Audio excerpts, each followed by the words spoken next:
we are looking at the war between US and Iran because we'll do it. Why not? The United States and Iran have one of the world's most complicated and controversial relationships. The United States is the world's most preeminent superpower with a population of more than 320 million. We're that far from Iran that they want to send bombs to us and shit. They're a little ass country. We could send Texas and Florida there. We probably outnumber them. While Iran is a major power in her own right, with a population of more than 80 million. These countries represent 4% and 1% of the living human population. And for the past 41 years, they've had absolutely zero diplomatic relations, and have come close to the brink of total war on more than one occasion. At the beginning of 2020, war between the two sides seemed almost inevitable. The United States assassinated an Iranian major general in a drone strike, and Iran retaliated by initiating artillery strikes against American military bases across Iraq. Had a war broken out from there, it had the potential to become the biggest conflict in human history since the Second World War. This time, that fate was thankfully avoided. But in order to understand how it got so close and why it could still happen during another crisis in the future, you've got to understand the entire history of the conflict between America and Iran so far. And that story... We probably got more Iranians in the US than they do in Iran, bro. Begins back before the start of World War II.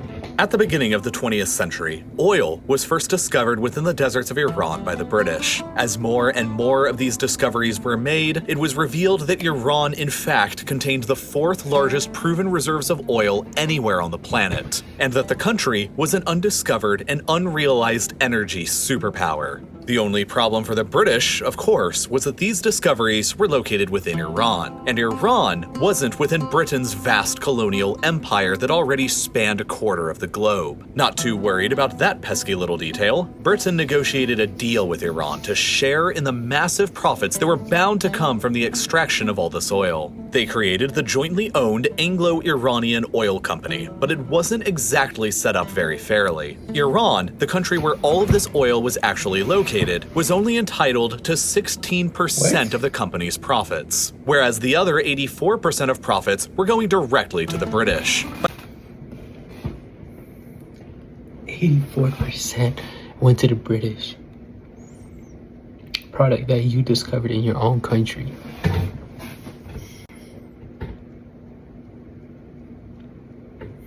I don't know, bro. I don't know. It's just facts. They're pussies. At the start of the Second World War, the Anglo-Iranian Oil Company grew to control all of Iran's oil and had grown to become the largest company in the entire British Empire. But this massively valuable asset was coming under threats. Discontent at the company's unfair terms was growing within Iran itself, while at the same time in 1941, Nazi Germany invaded the Soviet Union and opened up the largest military front line ever seen in human history. Iran stood geographically at the Soviet Union's southern flank, and their intentions were considered suspect by both the British and the Soviets. At that point, bro, what would you do? What would you do if you were Iran, bro? Would you side with the people that's taking 80% of this product that is like worldly changing? They take 84% out of 16, even though it was found on your borders in your country. Or would you team up with the Soviets? Despite having declared neutrality at the onset of the war, Iran's ruling Shah, or emperor, was widely considered by the Allies to be too friendly towards the Nazis. If Iran were to have cooperated with the Axis, it could have opened up another southern front for the Soviets to deal with that would have diverted vital troops away from the critical Eastern Front. It could have jeopardized the Soviet Union's own oil fields in the Caucasus right on Iran's doorstep, and it would have potentially placed Britain's largest oil company in the hands of the Nazis. So in order to prevent any of that from happening, and in order to ensure that Iran could be used as a transportation corridor to get vital supplies into the Soviet Union, neutral Iran was invaded by both the Soviets and the British. Vastly.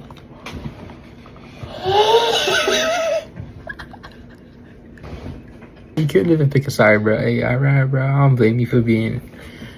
Nah, I don't blame y'all. I don't blame y'all no more, bro.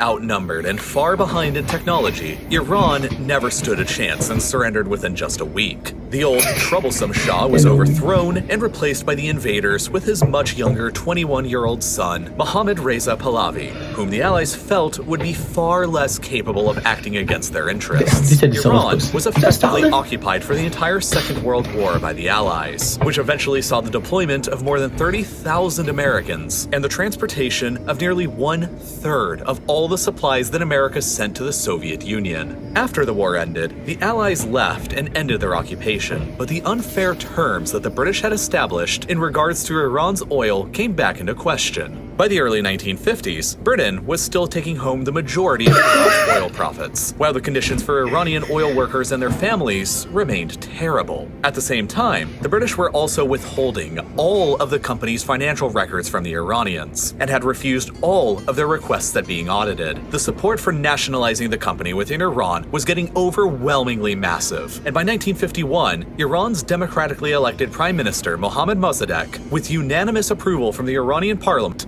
finally did so.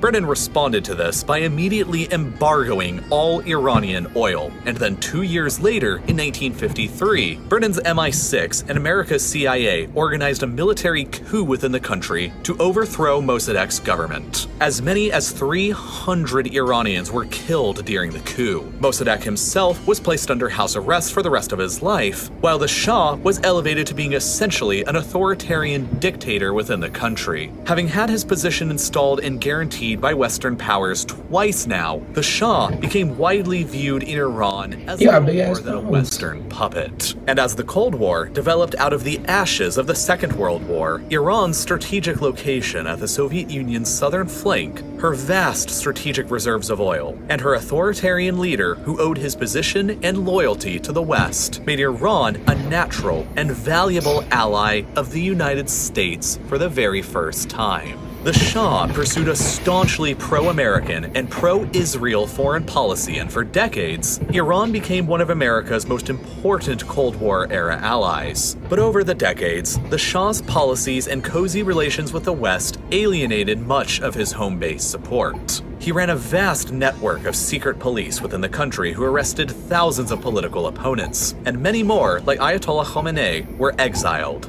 Widespread torture of political dissidents in prison was reported. He outlawed the Iranian Communist Party. He continued friendly relations with both America and Israel, despite nearly none of the rest of the Islamic world even recognizing Israel, while he carried out a domestic policy of modernization, secularism, and the enfranchisement of women. All of these policies combined alienated Iran's leftists, the working class, and the hardcore Shiite Muslim conservatives and clergy, and by the late 1970s, Iran's long-standing had transformed into full-scale revolution. A movie theater was set on fire in Abadan that killed at least 420 people, with the Shah's regime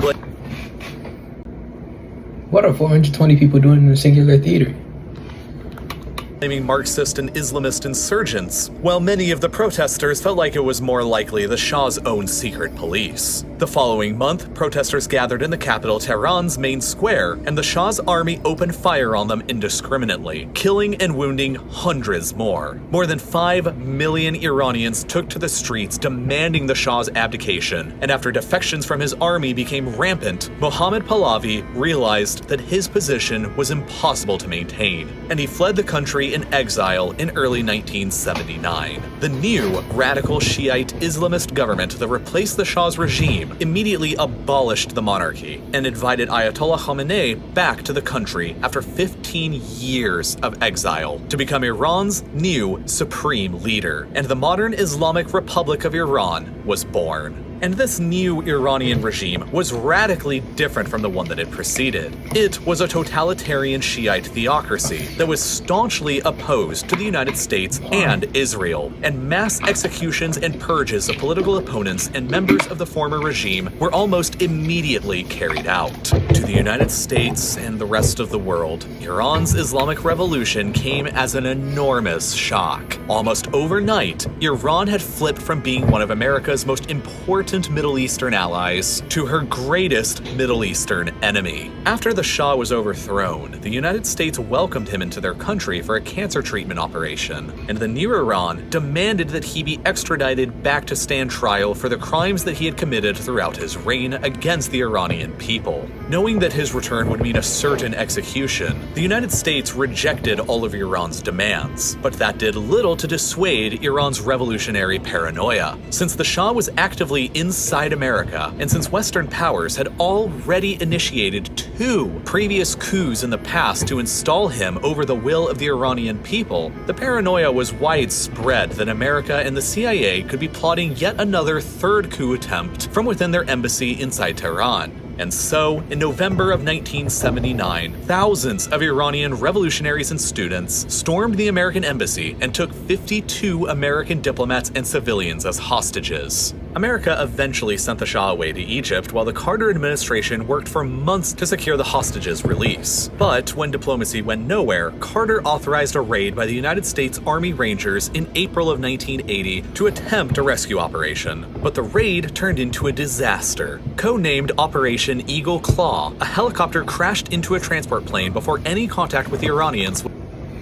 was even made, and 8 American soldiers lost their lives. Carter ordered the mission to be abandoned, and the hostages remained under Iranian control. Oh my gosh, Jimmy.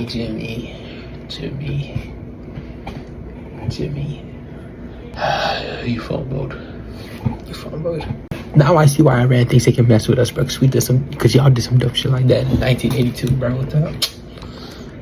It was at this point that the United States decided to sever all diplomatic relations with Iran's new regime, and they have been frozen ever since. But a few months later, something else incredible and unexpected happened. In September of 1980, Saddam Hussein's Iraq launched an all-out invasion of conquest into Iran. For years preceding this, Saddam had wanted Iraq to overtake and supplant Iran as the dominant power in the oil-rich Persian Gulf. But they were never capable of doing anything about it, because Iran had a colossally larger military, and they had the support of America and Israel, all of which made her vastly more powerful. But after Iran was thrown into chaos by her revolution and regime change, with massive purges and executions of government officials, and after she was abandoned by both America and Israel and was left without any major foreign allies, Saddam calculated that now was better than ever to take advantage and attack. Iraq expected a rapid victory, but the war that followed turned into an 8-year-long stalemate that most resembled the Western Front of World War I. After the massive Iraqi invasion, Iran was forced to reevaluate the American hostage situation, and they agreed to release all 52 back into U.S. custody after holding them for 444 days. After 444 days, bro?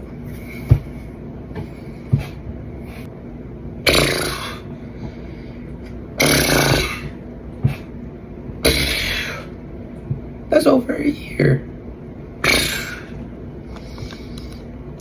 America levied heavy economic sanctions upon Iran as a consequence, and then began heavily supplying Saddam and Iraq in their war effort that they hoped would destabilize Iran even further. The Iran-Iraq War would ultimately prove to be one of the largest and the bloodiest of the 20th century's second half, with as many as 400,000 Iranians losing their lives across the front line, owing in part to the widespread deployment of chemical weapons and landmines from Iraq, who is being heavily supplied and supported with conventional weapons by the United States. Throughout the war, the U.S. contends that Hezbollah, a Shia Islamist militia organization operating out of Lebanon who is a client of Iran, carried out multiple anti-American terror attacks across the region. In 1983, they carried out a bombing of the U.S. Embassy in Beirut, which killed 17 Americans, and later that same year, they carried out another massive truck bombing attack against the barracks of a military compound in Lebanon, which killed a further 241 American and 58 French soldiers.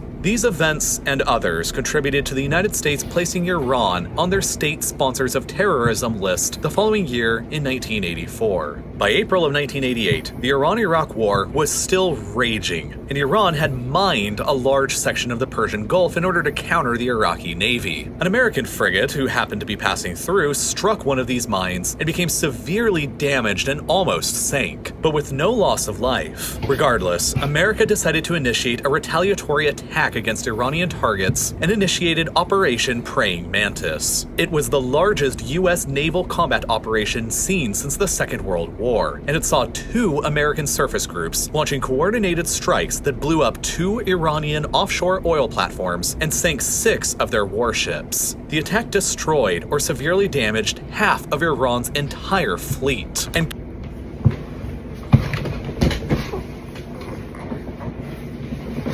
we were like that? Oh my gosh.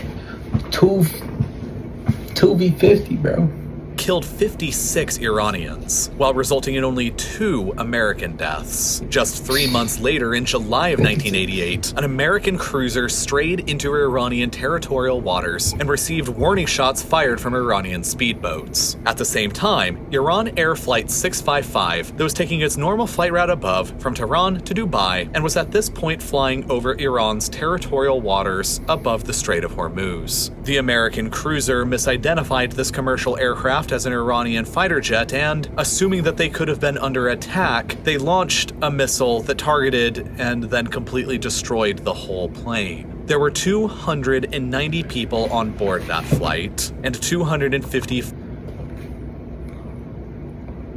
What the hell were y'all on back in the day, bro? First y'all hit each other, now you kill.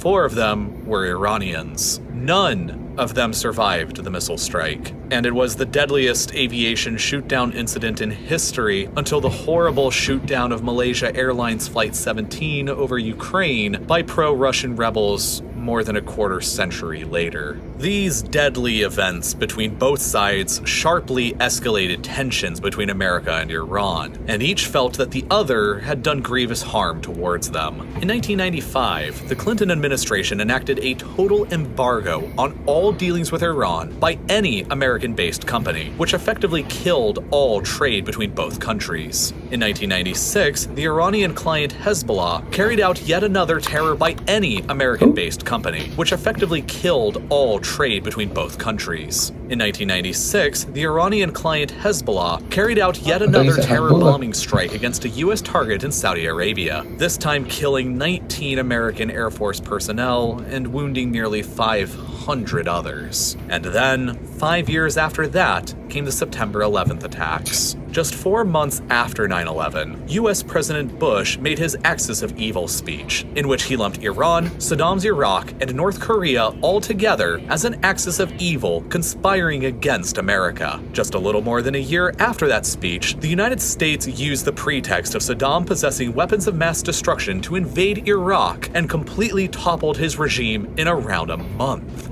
No weapons of mass destruction were ever uncovered, and the message sent to both Iran and North Korea was clear as day. It was either develop nuclear weapons, or you would be next. North Korea managed to successfully test an atomic bomb just 3 years after the American-led invasion of Iraq, while Iran hastily carried out their own nuclear weapons research as well. However, the United States made it clear that a nuclear-armed Iran would never be tolerated, and a combination of sanctions and diplomacy were used for years to try and convince Iran to stop. By 2015, the Obama administration had successfully negotiated the Joint Comprehensive Plan of Action, better known colloquially as the Iran nuclear deal.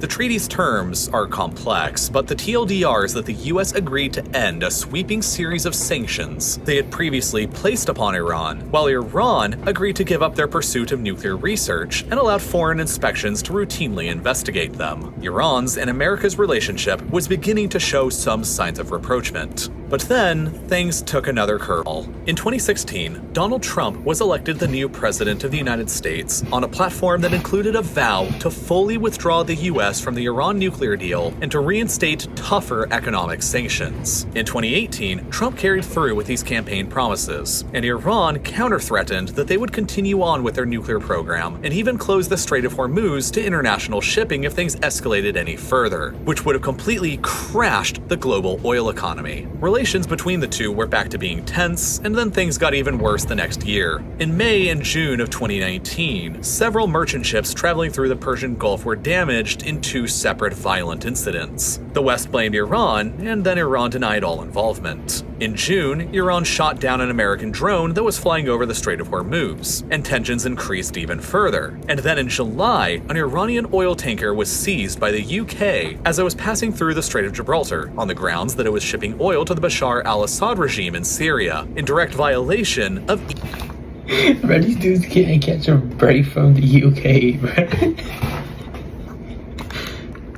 EU sanctions. Iran countered this by capturing a British oil tanker and taking its crew hostage as it was later passing through the Persian Gulf. Both sides eventually released the other ships and crew, but it was clear that tensions were reaching a boiling point. And then they dramatically escalated near the end of the year. On the 27th of December 2019, a rocket artillery attack from some assailant on America's K-1 military base in Iraq left one U.S. civilian contractor dead and 4 other soldiers wounded. America blamed the attack on Hezbollah and other Shiite Islamist militias supported by Iran, though both Hezbollah and Iran denied all responsibility. At this point, there were about 5,000 U.S. troops who were stationed in Iraq who were helping in the ongoing fight against ISIL, and 2 days later on the 29th, they decided to initiate a retaliatory strike against Hezbollah's weapons depots and command centers across both Iraq and Syria. These American airstrikes killed 25 Hezbollah-affiliated militiamen and wounded nearly 60 others. Escalating things even further a couple days after that on December the 31st, Iran-backed militiamen stormed and attacked the United States Embassy in Baghdad. The embassy was heavily vandalized, but nobody on either side was killed, and the US blamed Iran once again for the provocation. And then— Bro, these Middle Eastern people so damn violent, bro. Iraq, Iran, Baghdad,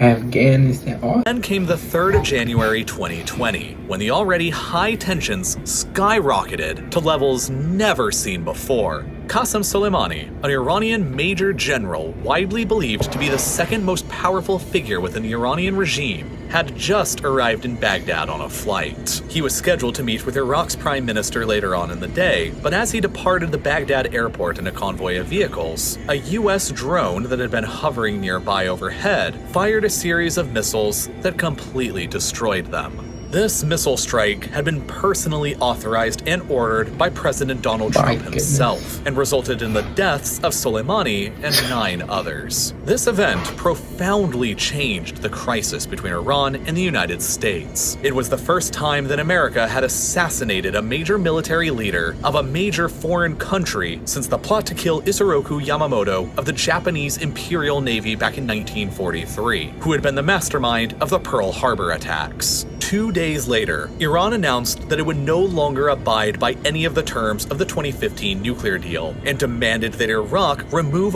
all of the American presence from their country. And then, on the 8th of January, 5 days after Soleimani's death, Iran launched its own retaliatory strike against America. Codenamed Operation Martyr Soleimani, Iran initiated multiple ballistic missile strikes against 2 US military bases within Iraq, and the entire world held its breath. This was the closest that America and Iran had ever come to full-scale war, and the crisis could have easily escalated into that. America had already rapidly deployed thousands of soldiers to the Persian Gulf from the US East Coast in the days between Soleimani's death and this Iranian artillery attack, but thankfully, nobody was killed by it. The bases experienced significant damage to buildings and infrastructure, but everybody present remained alive. And this was sort of a godsend because it gave both Iran and America the opportunity to de-escalate without losing any face, firing rockets at American targets and without any casualties case, America was given the option not to retaliate, which is what they chose to do.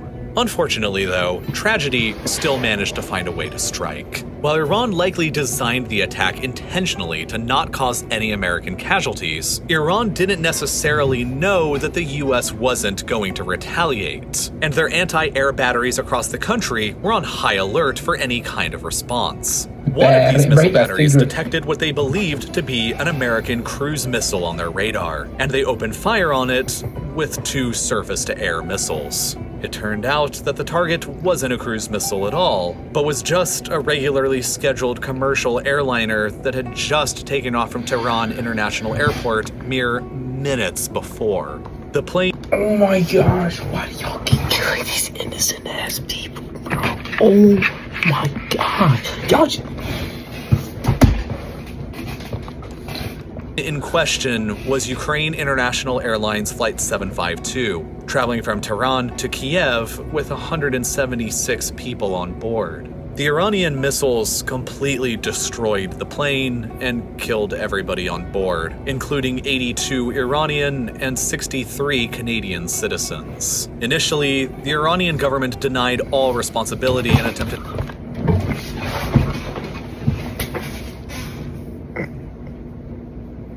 denied accountability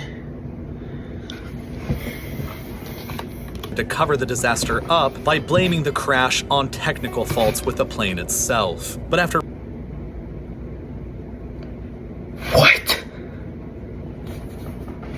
raising suspicion when they wouldn't allow any investigators access to the crash site, the government finally admitted to mistakenly shooting the plane down a few days later on January 11th. That attempted cover-up sparked massive protests across Iran.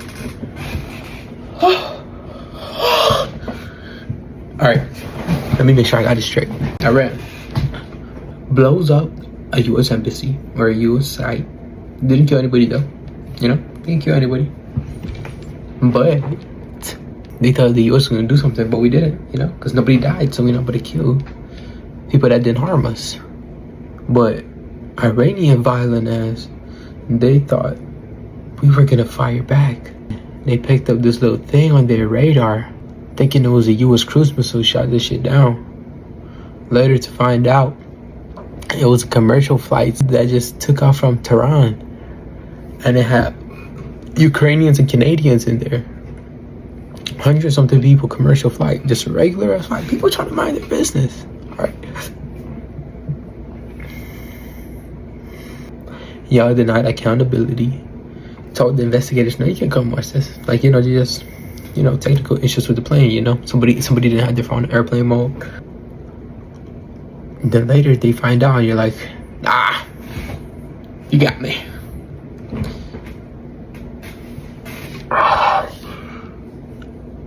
What did Ukraine do after this? What did Canada do shit after this? I forgot Canadians don't get mad. On and against the regime, and the brink of war against the United States had just narrowly been avoided. Hundreds of innocent people died as a result of the conflict between Iran and the United States in 2020. But of course, it could have always been far worse. Had the conflict escalated by any number of countless different ways, all-out war could have broken out that would have resulted in the deaths of many, many more. I only hope that peace between my country and Iran can be maintained in the future, but at the same time, I'm aware of how precarious this peace is and the history behind all of this, and I'm fearful that one day in the future, we might not get as relatively lucky as we— This video was originally— Alright, that's it. Alright, you low-key messed up. Like, y'all are messed up. Y'all are messed up, gang. I hope y'all know that. Y'all got my hair messing up and shit. That's how messed up y'all are. Well, that wraps it up. You know what I mean? Yep, that should be it.